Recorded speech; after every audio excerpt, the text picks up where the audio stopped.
This is Isaiah's observation of the original Nephilim, the leader of the gang, who is Lucifer himself. How art thou fallen from heaven, O Lucifer, son of the morning? How art thou cut down to the ground, which didst weaken the nations?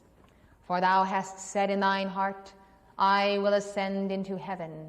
I will exalt my throne above the stars of God. The stars are the sons of God. Lucifer is saying, I will exalt my throne above the sons of God. I will sit also upon the mount of the congregation in the sides of the north. I will ascend above the heights of the clouds. I will be like the Most High. On earth today, this is fulfilled. The Nephilim exalt their throne, their authority, above the sons of God. They put out such a momentum of condemnation upon the sons of God that the sons of God believe that they are inferior to them until they are educated otherwise. And that is our job. Now, this falling down of the Nephilim, or the fallen ones, it is recorded in chapter 12 of the book of Revelation. And there was war in heaven. Michael and his angels fought against the dragon, and the dragon fought and his angels, and prevailed not. Neither was their place found any more in heaven. And the great dragon was cast out, that old serpent called the devil and Satan, which deceiveth the whole world. He was cast out into the earth, and his angels were cast out with him. So they were cast down, they were thrust from their positions of authority and intimacy with God. But they never accepted the judgment. They determined to continue to rule in the earth as they had enjoyed privilege in heaven. And you will find this out about the fallen ones. They do not accept their fall, and therefore their aura does not project that image of themselves. And the projection of the aura is oftentimes what you get as the reading of an individual. The self-esteem of fallen ones so hits you that you don't go beyond that veneer, pierce that aura, and find at the very core the judgment of Almighty God that says they have no right to rule in the earth. They are usurpers of the positions of the sons of God. This is very, very important, because the entire sanctification of the power of the fallen ones lies in this. They are karma dodgers. They dodge their karma by clever scientific uses of energy in the aura. Therefore, when you come into the history of the Nephilim, 500,000 years ago, that is traced by Zecharia Sitchin, you find that by the very fact that they are operating in the matter universe, they are already fallen. And Nephilim, as we said, means one who has descended. The ones who were cast out of heaven, they descended. So they are the fallen ones, and they come to this particular earth body from their previous space station, the 12th planet. I don't consider the 12th planet to be the place of origin of these fallen ones by any means. But they come from that planet, that 12th planet, to Earth, and they have instated themselves as co-creators with God in Earth and as creating these primitive workers and creating life. They become the arbiters of life, self-styled. It is an office in hierarchy that they have usurped. It was never given to them by the sons of God or Almighty God. So their entire history proceeds from their fall. And it has proceeded to the present hour.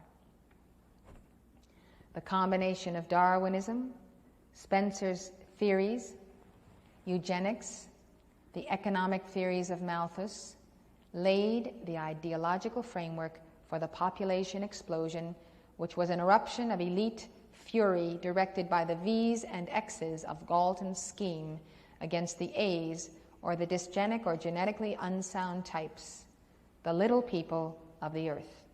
Again, who are we identifying as the little people of the earth? First and foremost, the children of God, who have not developed a threefold flame, or who have descended through their rebellion against God and who have lost the momentum of their threefold flame. So they now are children. What marks a child is that he does not assume adult responsibility. The transition from a child of God to a son of God is that the son occupies a level of attainment in the path of initiation where he assumes responsibility for the planet and her evolutions. So the little people are God's children who have not developed their God potential side by side with mechanization man. They're combined as one, they move as one, they identify together until they separate out. So it's these little people that the fallen ones desire to control. They have a method and a madness and a reason for controlling both. They want to control their primitive workers so they don't multiply and overtake them. Remember, one of the signs of the fallen ones is that they're licentious and lustful and extremely promiscuous sexually. You find them in the legislatures and in the Senate of the federal government. You find articles and stories about the fast life they live, and it's understood that they are that kind of people. This is what they do, and everybody should just wink and ignore the fact of their promiscuity. That came because of their intense hatred of the Divine Mother, and the way to get even with the Divine Mother is to squander her sacred fire. So their lust is the very lust of the devil himself.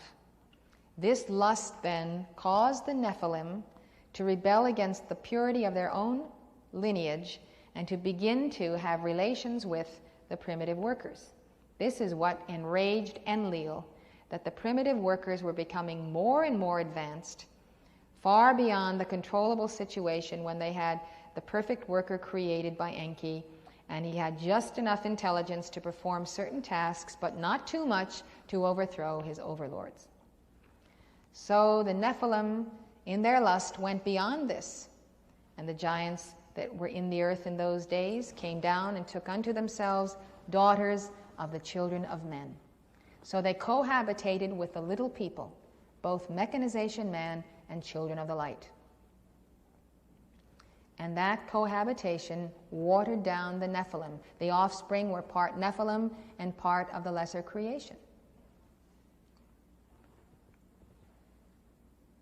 So the control of the light bearer is necessary so that the light bearer does not accelerate and step into his divine office of joint heirship as a son of God. A child of light is always a threat to a Nephilim because somewhere on the evolutionary scheme he's going to accelerate and therefore turn and rend him. So they want to control God's people and they want to control their slave race because they have given to that slave race so much of themselves that they're now competing with them. They've given that portion of themselves to God's children who have cooperated with him, and therefore God's children also begin to be endowed with their powers, even though they are fallen powers. So now it becomes very obvious the two reasons why they want to control life. And so they lump them all together, and what works for one works for the other. The population control methods on either one are going to achieve their ends. Population control was effected by Herod when he had all the male babies killed, in order to get at that one who was the incarnation of the Son of God, and one Son of God incarnate on the planet causes all of the Nephilim to tremble. One Son of God, absolutely threatened because one Son is the fullness of Almighty God. One Son is above all of them in the order of hierarchy, and therefore they know that they are no match for that Son of God, and that Son of God enjoys the protection of Almighty God and is sent into the earth to invoke their judgment.